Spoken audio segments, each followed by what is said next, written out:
Alors, vous savez que j'attache beaucoup d'importance au décryptage du langage, hein, et que ceux qui ne veulent pas reconnaître la différence entre le masculin et le féminin, il ferait bien de ne pas utiliser la langue, parce que les langues sont marquées par le masculin et le féminin. Et d'ailleurs, paradoxalement, l'écriture inclusive, elle renforce la distinction entre le masculin et le féminin. Et je voudrais vous parler aujourd'hui de l'article défini et l'article indéfini, le et le un.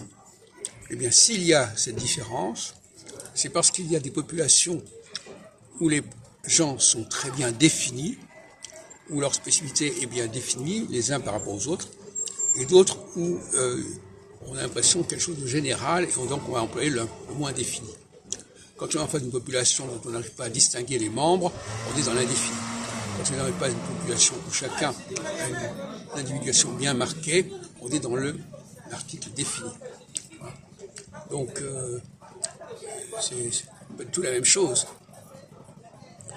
Et je voudrais dire aussi que l'universalisme, quand on parle d'universalisme, en réalité, ça va avec l'individualisme. Si on est dans l'universalisme, on a c'est ce que disait sur la Révolution.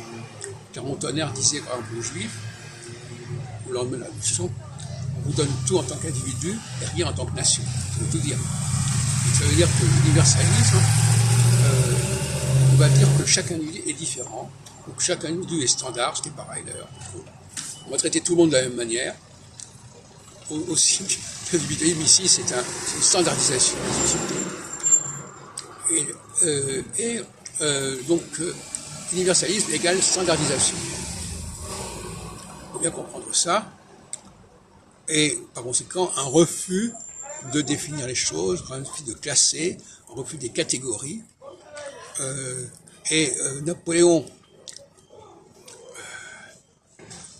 quand il est intervenu sur la question du Sanhédrin, il a voulu que chaque groupe soit distinct. Donc, en ce sens-là, il prend le contre-pied de la révolution sur le niveau de l'individu.